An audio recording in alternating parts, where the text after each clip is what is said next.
People throw around the term GOAT like it's candy these days. But in Formula One, if you're serious about that question, there's one name that always slams into the conversation like a V10 at full throttle: Michael Schumacher. 7 world titles, 91 wins. Sure, the stats are nuts. But if you think numbers are the whole story, buckle up. Because Schumacher wasn't just fast, he changed the sport. Let's get something out of the way right now. Comparing F1 drivers across different eras is like comparing vinyl to Spotify. Sure, they're both technically music, but one's got a whole different vibe.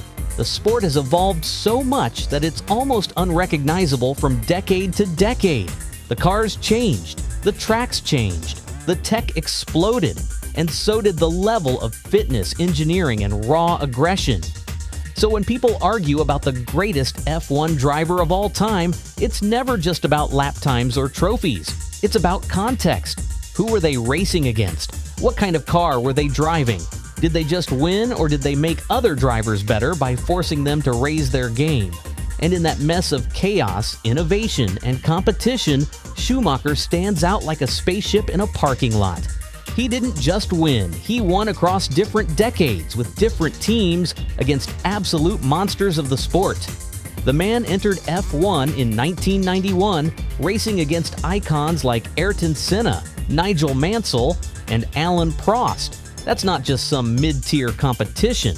That's walking into a UFC ring for your first fight and finding out your opponent is peak-era Anderson Silva. Schumacher wasn't just trying to keep up, he was gunning for the throne from day one. He didn't care if your name was written in F1 lore or etched into the side of a trophy. If you were in front of him, you were just another problem to solve.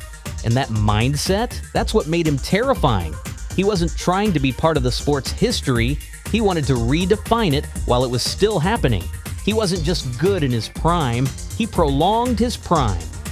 While other legends came and went, Schumacher hung around like he had no plans of leaving until the entire sport bent to his will. And that's what makes this conversation so spicy, because it's not just about numbers, it's about the impact. And when you zoom out and see what Formula One became during and because of Schumacher's reign, you realize this isn't just a driver we're talking about. He was a one-man revolution with a race suit. Okay, now imagine being the new kid at school, except instead of just trying to find your locker, you're suddenly toe-to-toe with the valedictorian, the football captain, and the kid who invented a robot that brews coffee. That's basically what happened when Michael Schumacher entered Formula One in the early 90s. He wasn't stepping into some relaxed, low-stakes era. No, this was the final act of the golden generation. And Schumacher, the wide-eyed German with ridiculous reflexes, walked in like he owned the place. He made his full-season debut in 1992 with Benetton, and right away, people knew he wasn't here for a participation trophy.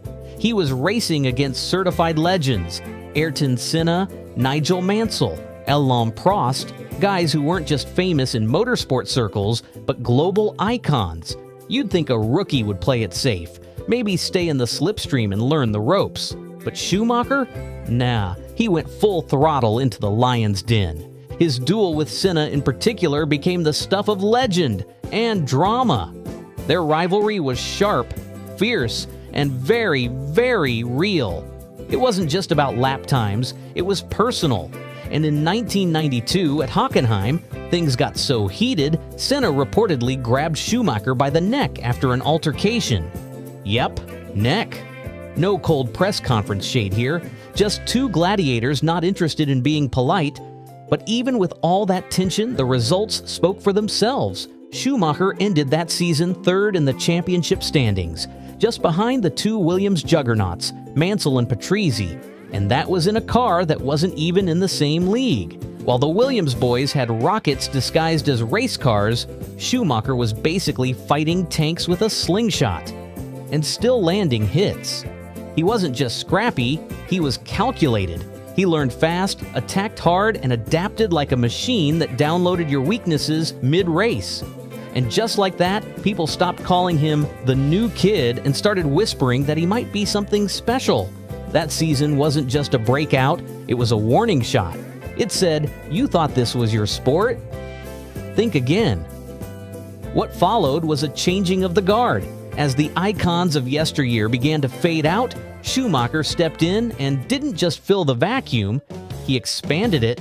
He became the face of the next generation and made it very clear the sport would never be the same again. By the time 1994 rolled around, Schumacher wasn't just a promising young driver anymore. He was the guy everyone was watching, and not just with curiosity, with nerves, because you could tell something was about to snap in the status quo, and spoiler alert, it did. This was the year Michael Schumacher went full main character mode. He'd already made his mark, but now he was gunning for the crown. And his main rival, Damon Hill, smooth, stoic, British, the perfect contrast to Schumacher's cold-blooded precision and no-prisoners attitude. The 1994 season was chaotic even by F1 standards. Tragedy hung heavy after Ayrton Senna's death, and suddenly Schumacher found himself not just racing against the clock, but carrying the psychological weight of an entire sport in shock. And yet, he didn't crack. He dominated. 7 wins in the first 7 races. Nobody could touch him, except, of course, when the FIA decided he could use a little humility and hit him with a 2-race ban.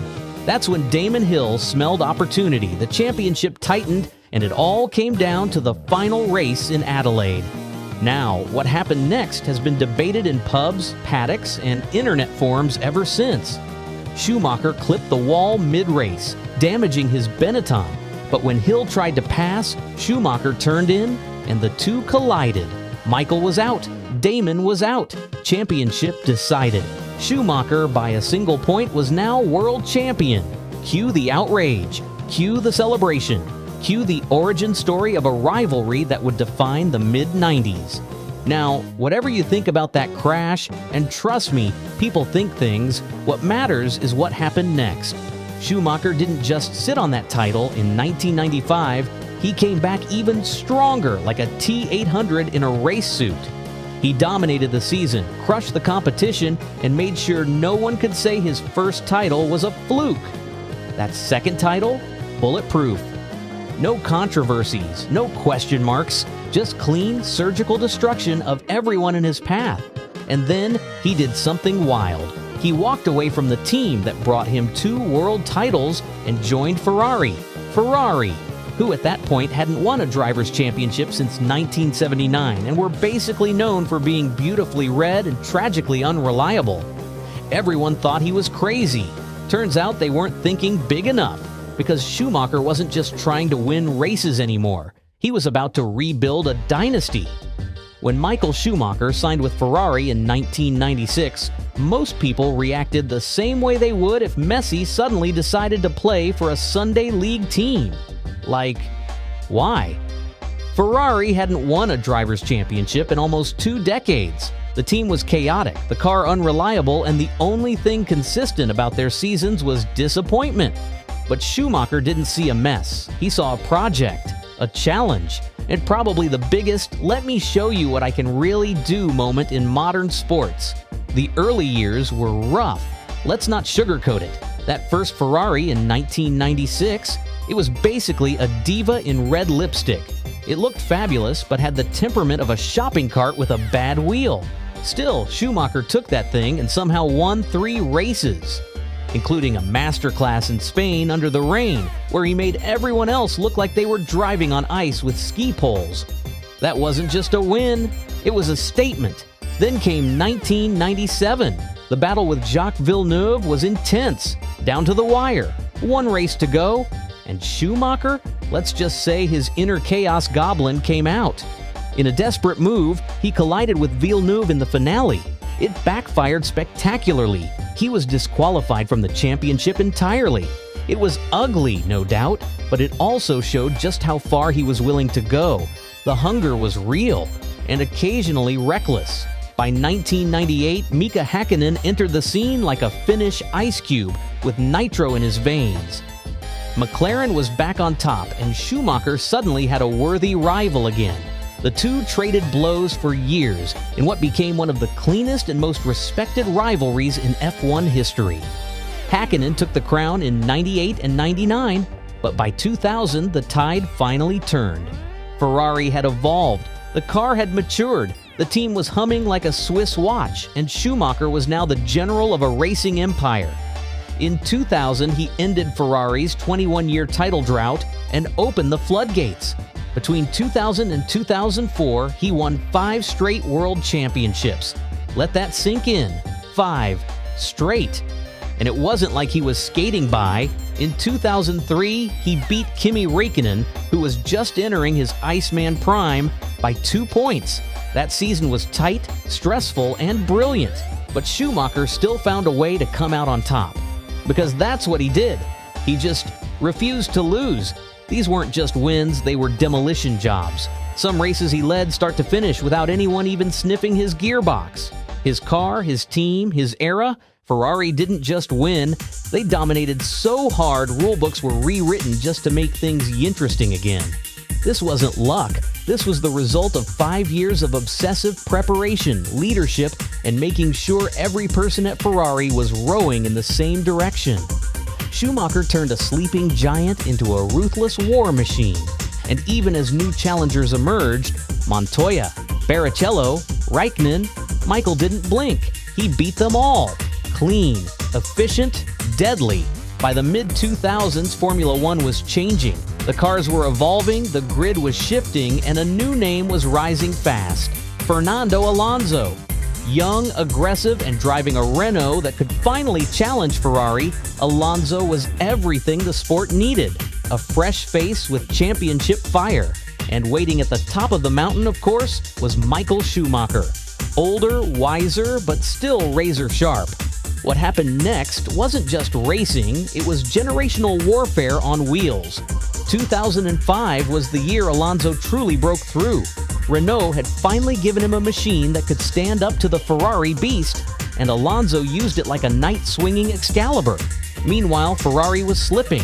Their car that season felt like it came with a warning label, fast, but only when the stars align. Schumacher wasn't down and out, but he was definitely fighting uphill for the first time in years. But 2006, that was the real showdown. Alonso versus Schumacher wasn't just two great drivers competing, it was legacy versus uprising.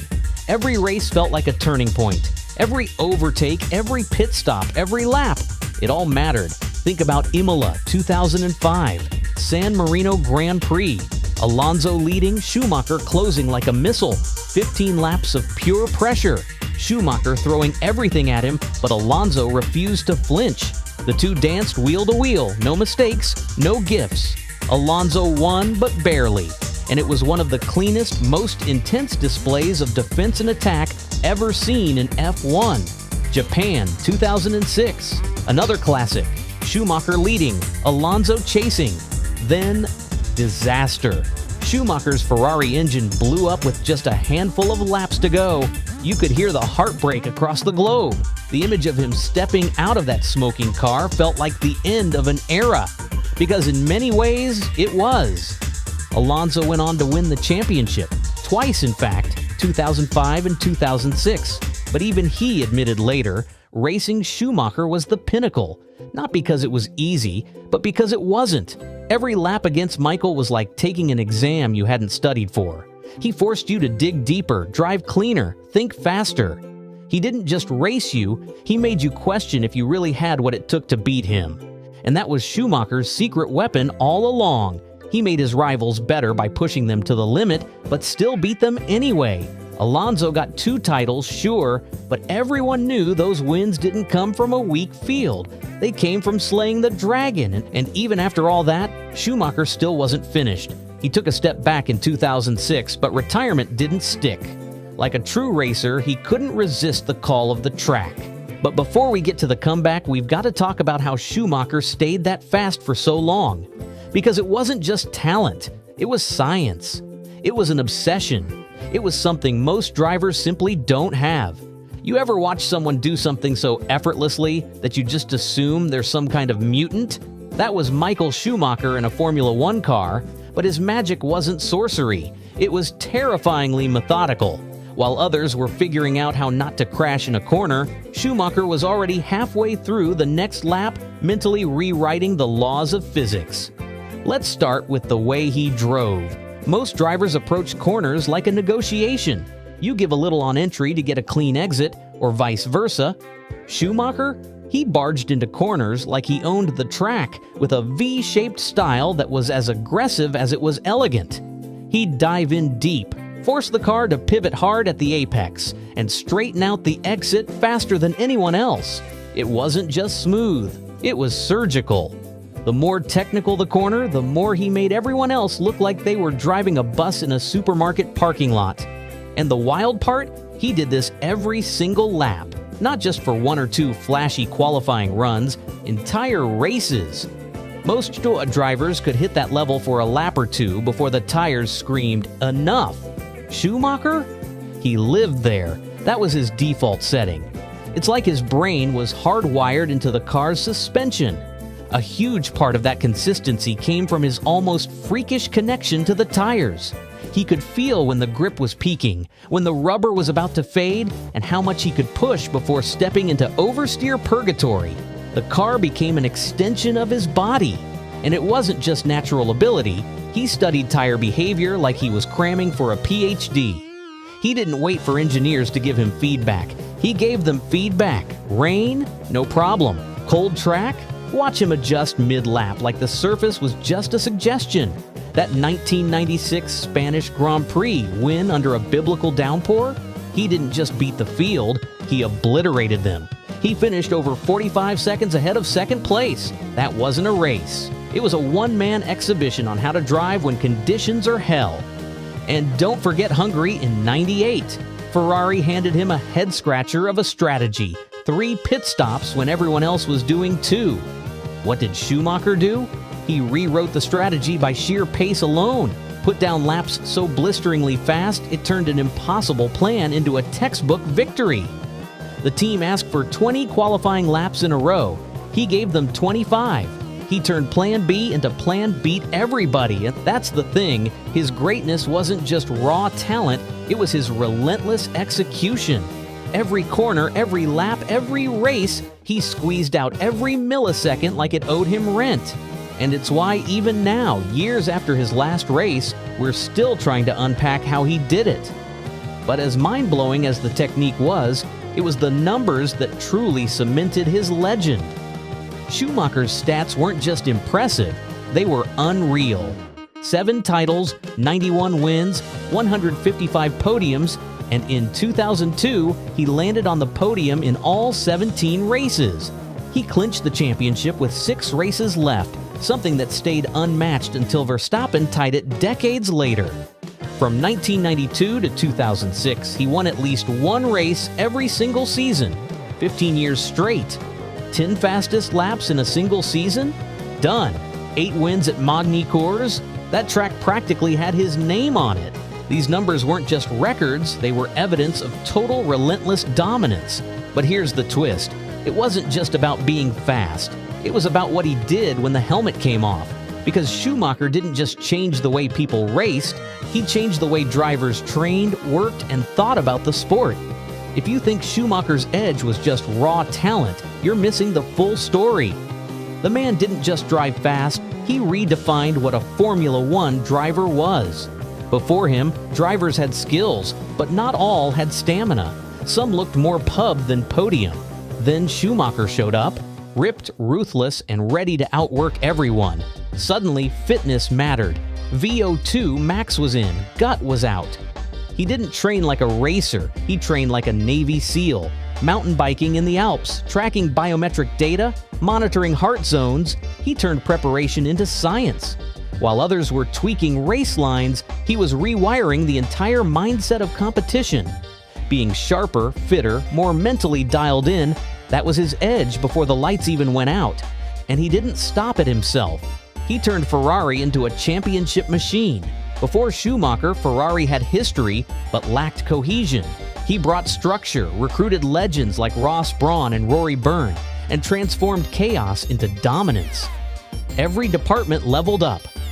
Pit stops became surgical. Strategy became bulletproof. Mediocrity? Not in his garage. But here's what really set him apart. He knew the people behind the car, every mechanic, every engineer. He learned their names, broke bread with them, celebrated like family. He knew the car wasn't just carbon and wires, it was sweat, effort, and pride. And he gave it his all because they did too. By the 2000s, if you weren't training like an Olympian and living in the telemetry room, you weren't serious. Michael had turned driving into a discipline, and he was the blueprint. But even Titan's FaceTime and Schumacher's final chapters, both on track and off, are where his legacy got even more powerful. Let's talk about what he left behind. When people talk about Michael Schumacher, they usually go straight to the stats. 7 world titles, 91 wins, a mountain of podiums. But if you stop there, you're missing the soul of the story. Because what Schumacher built wasn't just a record, it was a revolution. He didn't just raise the bar, he duct-taped it to a rocket and launched it out of reach. Before him, F1 was all about talent and guts. After him, it was about data, discipline, total obsession. He wasn't just a driver, he was a system, a tactician, the guy who made every other driver rethink what it meant to be a driver. And yeah, a lot of champions since have borrowed his blueprint. Alonso, Vettel, Hamilton, they didn't just admire him, they modeled themselves after him. Some even chased his ghost at Ferrari hoping to relive the magic, but Michael wasn't some cold machine. The guy had fire. When he won, he'd leap out of the car like a teenager stage diving at a concert. You felt it. And even when he crossed the line into controversy, like those clashes with Hill and Villeneuve, no one ever questioned how deep he was in the game. His comeback with Mercedes? That wasn't about glory. That was curiosity, passion. He didn't win races, but he helped build the foundation for the team that would dominate the next decade. Then came the accident. No track, no crash. Just know, a hidden rock and everything changed. The silence that followed was brutal. The man who roared through circuits was suddenly still. No cameras, no interviews, just hope and heartbreak. Yet even in silence, he shaped the sport. His name became a symbol. Keep Fighting Michael turned into a movement. Ferrari still clings to his era like sacred scripture. And his son, Mick? Every lap he takes feels like a tribute in motion. Schumacher didn't just race Formula One, he became its DNA. The culture of total preparation, team-first thinking, emotional resilience. That's all him. You can't scrub his influence off the grid. It's glitter. It's everywhere. And no matter how many records get broken, no matter how much the sport evolves, Michael's legacy is untouchable. Because he didn't just win, he changed how we define winning.